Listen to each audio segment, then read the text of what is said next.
colorants 100% naturels, issus des fruits, légumes, entre autres. Là, c'est le colorant rouge, c'est du pomme, du radis, du cassis. Voilà. Ça, c'est des choix personnels. Donc, voilà. Donc, on va confectionner une petite boule de Noël. Vous pouvez voir, hein, une petite boule sur laquelle nous allons mettre un peu de poudre or, enfin effet or parce que c'est pas de l'or, ce n'étant plus alimentaire. Donc nous allons mettre un petit peu d'or dessus, recouvrir de rouge pour avoir un effet un peu scintillant et brillant. Voilà. Donc nous allons tremper, vous voyez, le pinceau dans la poudre or et on va venir en parsemer sur les boules.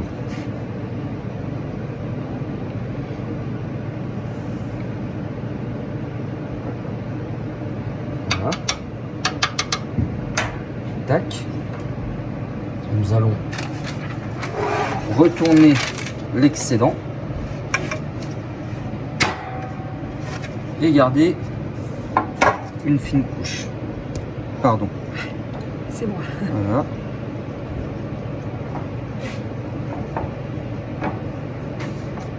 Et ça apportera un côté scintillant comme on pourra voir sur le rendu final.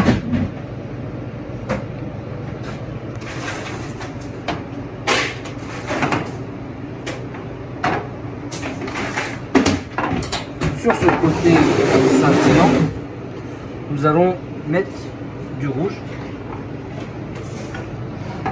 Voilà.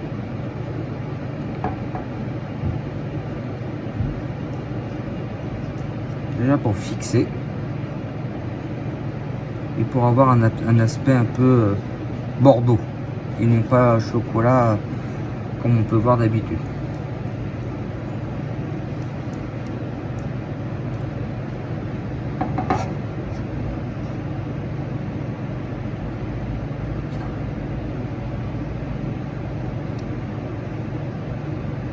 Donc là on met une première couche dans cet esprit là et ensuite nous allons faire un tourbillon. Voilà.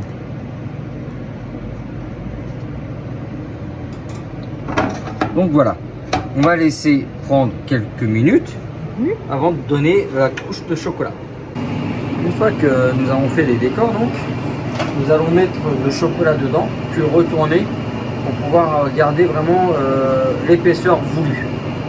Voilà. Donc, hop, voilà. On tape en fait pour enlever l'excédent de bulle et vraiment avoir un chocolat bien lisse. Et on le retourne pour vraiment enlever l'excédent. Ça suffit. On garde ce côté boule.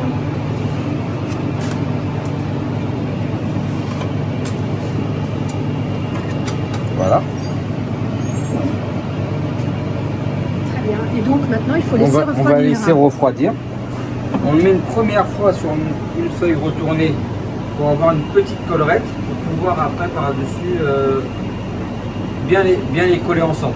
Après on va mettre au frigidaire et 10 minutes au frigidaire pour pouvoir démouler par la suite. Tout simplement on fait fondre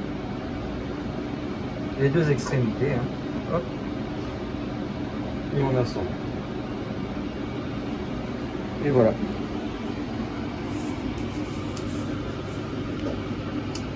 Superbe. Alors chez nous, tout est fabriqué maison, ou du moins 90%. Ce qu'on ne va pas fabriquer, ça va être les marrons glacés et les liqueurs. Mais ça, on n'hésite pas à le dire à nos clients. Ici, on a fait des petits sablés au chocolat, des petits sablés à la noisette, garnis d'un praliné, et comme un petit rocher en fait, garni d'un praliné rocher avec des amandes hachées dessus. Et ça fait partie des petites nouveautés de Noël. Donc le petit biscuit. On a aplati avec une feuille pour pouvoir justement le mettre correctement dans une boîte et qui ait un aspect régulier. Ce petit biscuit, ce petit sablé, en fait, nous allons ensuite le passer sous un rideau de chocolat au lait. Voilà. Donc nous le mettons sur la table de chargement.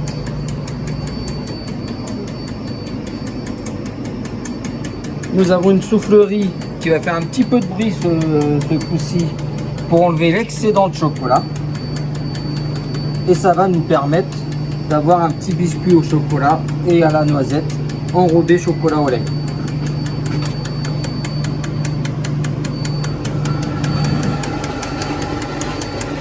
Et donc ça fait partie des petites nouveautés de Noël.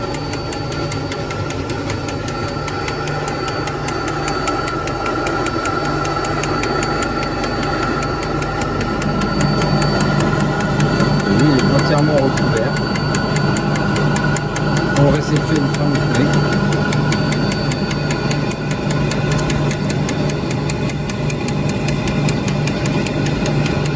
Et là, ce petit biscuit un peu gourmand.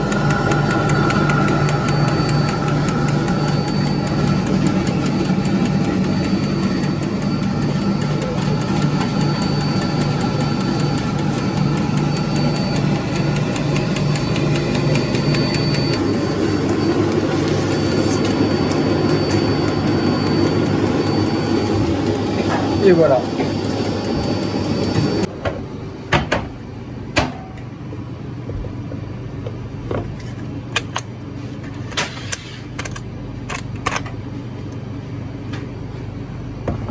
La petite sucette. Donc là, on est sur des nounours. Hein. La nounours, Ouais. nounours aussi. Et là, on a des petits lapins.